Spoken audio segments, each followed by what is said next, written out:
O Senhor esteja convosco. Proclamação do Evangelho de Jesus Cristo segundo São João.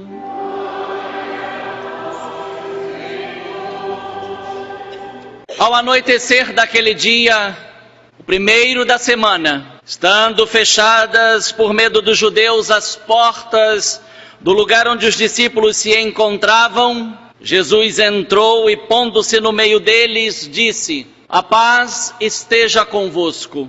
Depois destas palavras, mostrou-lhes as mãos e o lado. Então, os discípulos se alegraram por verem o Senhor.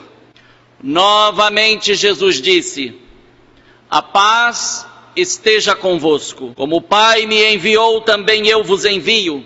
E depois de ter dito isto, soprou sobre eles e disse: "Recebei o Espírito Santo. A quem perdoardes os pecados, eles lhes serão perdoados. A quem os não perdoardes, eles lhes serão retidos."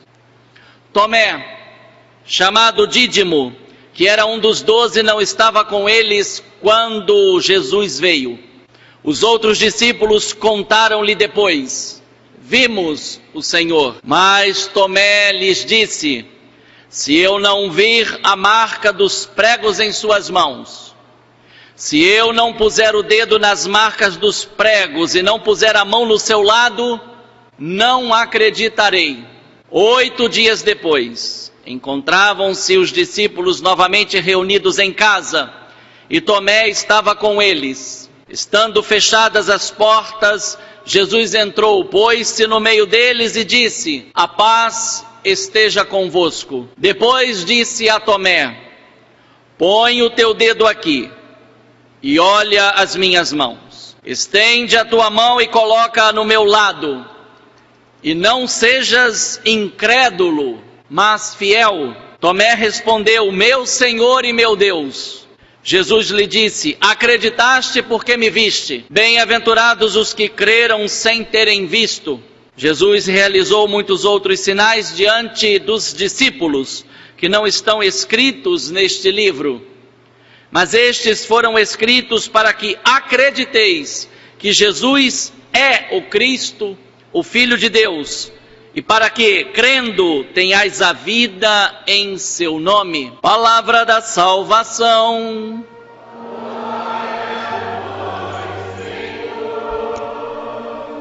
Eu e você, quando viemos a este mundo, já encontramos a Bíblia, a igreja, a liturgia. Nenhum de nós participou ativamente do processo de formação da Bíblia, do processo de estabilização da igreja, do processo de elaboração da liturgia. Como disse, eu e você já encontramos a Bíblia pronta, a igreja instituída, a liturgia elaborada. Eu e você, pouco a pouco, fomos sendo acostumados, introduzidos a uma vida cristã que começou para mim e para você no batismo, e temos um percurso pela frente, a fim de que as graças recebidas no dia do batismo continuem atuando em nós, e pouco a pouco a nossa fé vai sendo formada e também vai nos formando, vai sendo enriquecida, e ela é enriquecida basicamente por esses 3 caminhos: a Sagrada Escritura, a igreja como a custódia da palavra de Deus, e a liturgia, que atualiza no tempo, no hoje, no aqui e agora da minha existência e da sua, aquela graça transformadora que nós chamamos de mistério pascal,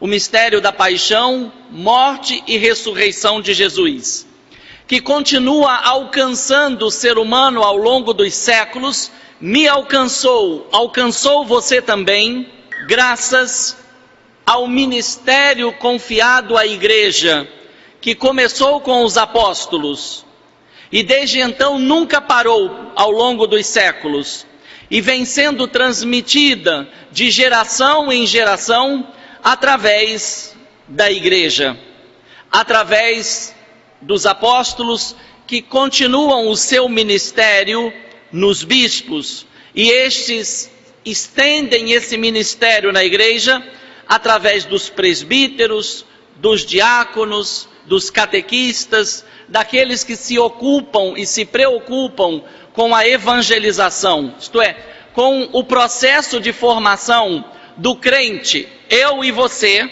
no aqui e agora da nossa existência. Feita esta introdução, me permitam dizer que o que nós estamos experimentando chama-se Tempo Pascal, inaugurado com a solene Vigília Pascal, e que será concluído no dia de Pentecostes.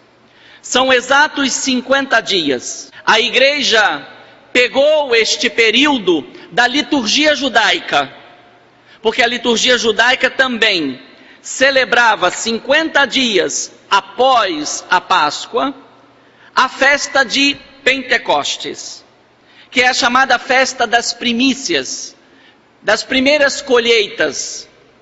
E é isso que nós vamos experimentar ao longo desses 50 dias, mas como disse Santo Atanásio, devemos viver estes 50 dias como se fossem um único dia, um dia sem ocaso, um dia sem tramonto, um dia de luz totalmente. E esta luz nos acompanha no Círio Pascal.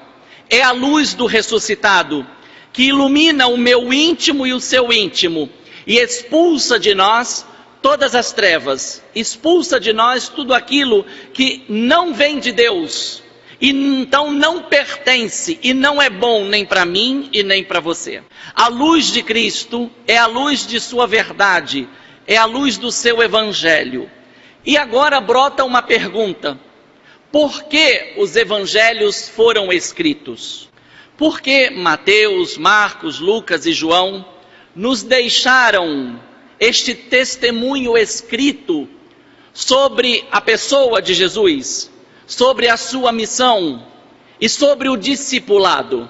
O evangelista João, no trechinho de hoje, nos dá uma pista que já é uma quase resposta. Muitos outros sinais realizou Jesus, que não estão escritos neste livro, mas estes que estão escritos, foram escritos para que creias que Jesus é o Cristo e o Filho de Deus. E crendo, tenhais nele a vida em seu nome. Aí está o motivo pelo qual os evangelistas nos deixaram por escrito este testemunho, que eu ousaria dizer, são as memórias dos apóstolos. No momento em que a igreja vinha sendo duramente perseguida, e esta perseguição ia eliminando as testemunhas oculares, que nós chamamos de apóstolos, julgaram por bem deixar o testemunho deles ocular, auricular, convivência, experiência com Jesus, antes e depois de sua ressurreição, deixar para a humanidade como um legado, um meio pelo qual eu e você podemos, através dos evangelhos, nos aproximar de Jesus, e nos aproximarmos de Jesus com uma intenção toda particular: alcançar dele, nele e por ele, nossa libertação, nossa salvação, nossa transformação. Dito isto, o evangelho de hoje está dividido em dois momentos, quando este evangelho foi escrito, ou quando ele alcança aquilo que nós costumamos dizer, a sua forma final, que passou para a Bíblia e hoje é conhecida como o Evangelho segundo São João.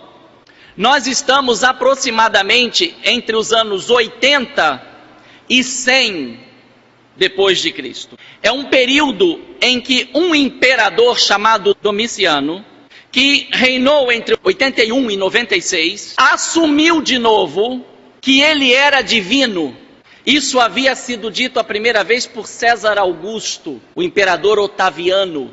E este imperador do final do primeiro século, Domiciano, disse que ele era Dominus, Senhor, et Deus noster, Deus, Senhor e nosso Deus. E obrigava a todos os cidadãos do império a lhe prestar culto de incenso no dia de domingo, no primeiro dia da semana.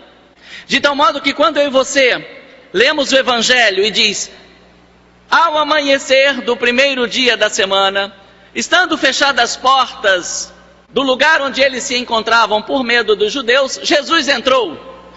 8 dias depois, isto é, domingo de novo, Jesus entra. Então, por que focar sobre o domingo?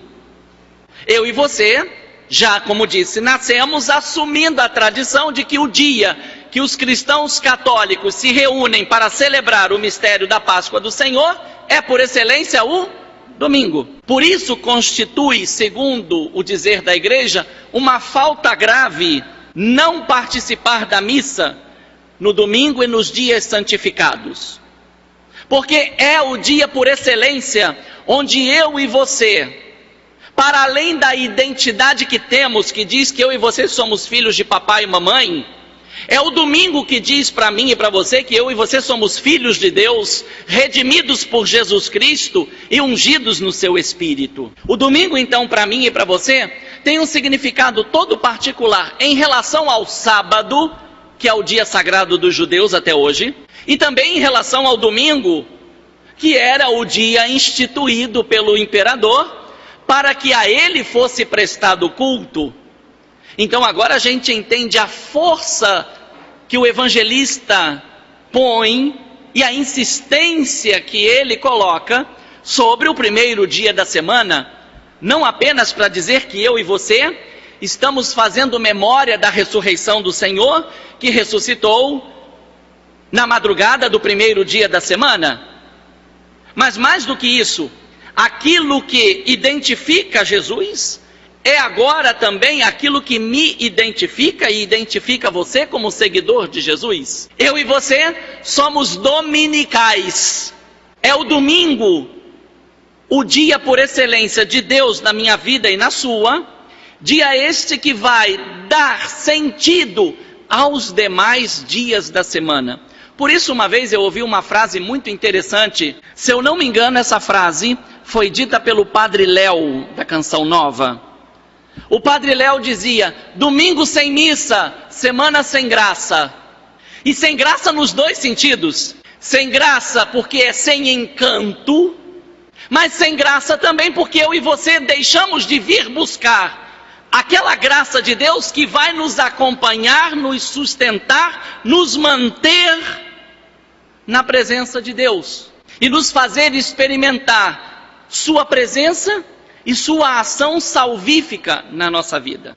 Como eu dizia, este evangelho, quando foi escrito, nós já estávamos entrando pelo menos na terceira geração de cristãos. A primeira geração de cristãos é aquela geração que conviveu diretamente com Jesus. A segunda geração de cristãos é aquela que começa a suceder esta primeira geração, experimentando uma forte perseguição, tanto em âmbito judaico, como também em âmbito pagão dentro do Império Romano. Mas o Evangelho de João, este que temos diante dos olhos hoje, quando ele chega à sua forma final, nós já estamos na terceira geração. Agora notem que dado curioso, a primeira geração está significada no Evangelho de hoje pelos 10 discípulos que viram o Senhor ressuscitado, que ouviram Jesus entrar no lugar onde estavam, as portas trancadas. É um modo de dizer que Jesus não está mais sujeito às limitações do tempo e do espaço, mas o principal é o que ele diz aos apóstolos por 2 vezes: a paz esteja convosco. Ora, nós temos uma dificuldade em relação à paz. A nossa dificuldade é que, como nós somos ocidentais, E a diferença entre Ocidente e Oriente é muito simples. O Oriente, entre aspas, é onde o sol nasce, o Ocidente é onde o sol morre. Isto é, nós somos o ocaso do dia em relação ao Oriente. Mas o que significa dizer que nós somos ocidentais?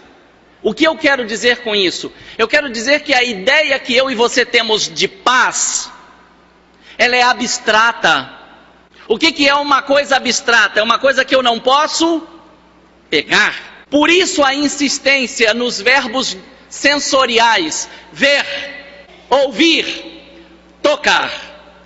No evangelho de hoje, esses 3 verbos são importantíssimos. Os discípulos viram Jesus. Os discípulos ouviram Jesus ressuscitado. Mas faltava faltava Tomé. Para além desta carência ou desta ausência física, no entardecer do primeiro dia da semana, isto é, Jesus já aparece aos discípulos ressuscitado no primeiro dia, no dia mesmo da ressurreição, e mais, lhes comunica o Espírito, mas lhes comunicou também a paz. E a paz, na Bíblia, no Antigo e no Novo Testamento, não é uma realidade abstrata. A paz não é ausência de conflitos. Estou definindo a paz pela negativa. A paz não é ausência de conflitos. A paz não é ausência de problemas. A paz não é ausência de guerras. A paz é certeza da presença de Deus na nossa vida. E uma presença de Deus que tem a ver com a nossa história, com o nosso cotidiano, e não apenas com aquilo que a gente está sentindo. A paz não se reduz a um sentimento. Como disse, a paz é certeza. Se ela é certeza da presença de Deus, independente de eu e você estarmos vivendo momentos de carência, momentos de conflito, Deus está presente. Isso é a paz. A paz é a certeza da presença do Cristo ressuscitado em nós. Por isso Jesus ressuscitado lhes comunica o quê? A paz. Mas a paz também é fruto da redenção da cruz. A paz é fruto do perdão. Eu e você, entre aspas, nos sentimos em paz quando nossa consciência não nos acusa, quando nosso coração não nos aperta. São sintomas em mim e em você de que estamos em paz. Não é difícil para Deus nos dar a sua paz. Difícil eu e você nos mantermos na paz que Deus nos dá. Porque só existe um modo de eu e você nos mantermos na paz que Deus nos dá. É acolhermos o perdão de Deus. Por isso, esse segundo domingo, notem a primeira oração da missa de hoje. Ela diz que Deus é o quê? Deus de eterna misericórdia. Por isso que São João Paulo II, durante o seu pontificado, deu muito valor ao segundo domingo da Páscoa. Na igreja primitiva, este segundo domingo, e ainda para nós hoje, ele tem um nome: Dominica in albis, domingo no branco. Por quê? Porque na vigília pascal, os que eram batizados, os que recebiam os sacramentos da iniciação cristã, recebiam também a veste branca. Hoje é um problema, a gente tem que dizer para os pais que pedem para batizar as crianças que não esqueçam de trazer a criança vestida de branco. Ou quando não, a gente tem que ter aqui uma roupinha branca e na hora mandar tirar a roupa da criança e meter uma roupa branca na criança. Porque os pais não trazem mais as crianças vestidas de branco, empetecam a criança toda. Mas o sentido do branco recebido no batismo é este: um Deus que nos lavou, que nos purificou, coração, mente, consciência, corpo, tudo. Não é à toa que se passa por um banho. Os que recebiam o sacramento da iniciação cristã tinham que manter aquela veste branca durante 8 dias. Por isso este domingo chamado Dominica in albis, porque era o domingo onde aqueles que receberam o sacramento da iniciação cristã, batismo, eucaristia e crisma, na noite da vigília pascal, 8 dias depois, depunham a veste branca. Para dizer que daquele momento em diante, a presença de Deus, a pureza, a paz, simbolizadas naquela veste branca, agora entrava em ação na vida deles para levar para a família, levar para a sociedade a experiência de Deus que tiveram. Hoje nós muitas vezes, a gente vem para a missa, participa da missa, saiu por aquela porta, voltou para casa, é como se não tivesse vindo à igreja. É como se não tivesse participado da missa, é como se nada tivesse acontecido aqui de transformador na minha vida e na sua. É a total incoerência entre o que eu vivo lá fora e o que eu venho buscar aqui dentro. Ou entre o que eu recebo aqui dentro e depois vou dar lá fora. E este domingo fica então como domingo da misericórdia, por conta da oração que nós fizemos hoje e por conta de uma revelação particular dada à irmã Faustina, uma polaca, na qual, através desta revelação totalmente concorde com a palavra de Deus, porque não é um acréscimo à revelação, mas é uma compreensão da revelação. E a palavra que essa irmã Faustina recebe no seu íntimo, através de uma experiência mística com Jesus, ele lhe mostra o seu lado aberto, jorrando 2 feixes de luz, um feixe de luz branco e um feixe de luz meio avermelhado, significando o derramamento da sua misericórdia. Miserere cordatus, coração dado ao mísero, isso é o que significa a palavra misericórdia. Por isso, para mim e para você, é bom sermos miseráveis diante de Deus. Porque aceitar nossa condição de miseráveis diante de Deus é permitirmos que Deus derrame todo o seu coração bondoso sobre nós. Nos dê este coração bondoso, mas nos dê um coração também bondoso, porque não adianta simplesmente eu e você buscarmos a misericórdia de Deus e depois não sermos instrumentos dessa misericórdia nos locais onde eu e você frequentamos. A começar em nossas casas. Nossas famílias deveriam ser as primeiras pessoas a experimentar o efeito da participação da missa. E o principal efeito da participação da missa é: se venho ao encontro da misericórdia, é para que eu e você depois levemos esta misericórdia, a começar para os de nossa família. De tal modo que 8 dias depois, Tomé agora está presente. E ele representa a segunda, a terceira geração de cristãos que não viu Jesus, que não conviveu com Jesus, que não tocou em Jesus. Se por um lado olhamos para Tomé e nos identificamos com ele, nos identificamos com uma pessoa que faz parte do grupo dos apóstolos e que é empírica, isto é, quer ver para crer, também experimentamos um Jesus que dialoga com ele e diz o quê? Quando eu falei para vocês 3 verbos importantes: ver, ouvir e tocar. O que Tomé disse? Se eu não vir as marcas dos pregos, se eu não colocar minha mão nas suas chagas, meu dedo nas suas chagas e minha mão no seu lado, não acreditarei. Não desafia Jesus não, hein?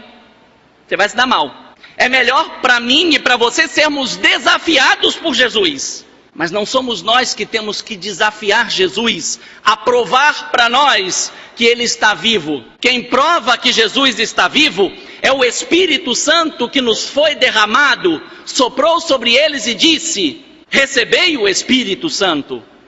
De tal modo que o entardecer do primeiro dia da semana, o dia da ressurreição, já é Pentecostes. Já é uma experiência forte da presença do ressuscitado que nos traz o Espírito Santo. E aí o que diz Jesus para eles? A quem perdoardes os pecados, serão perdoados. A quem os retiverdes, vão ficar retidos. Ora, Jesus lhes comunicara a paz. Faltava um.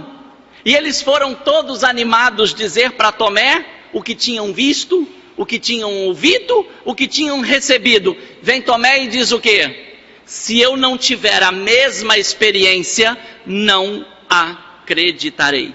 Este Tomé é a segunda geração é a terceira geração de cristãos que não teve a mesma experiência da convivência com Jesus antes e durante e depois da Páscoa. É uma geração marcada pelo desejo de ver Jesus.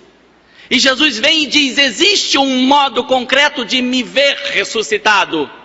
E o modo concreto de ver Jesus ressuscitado só é possível no amor e no perdão, que juntos dão para nós a palavra misericórdia.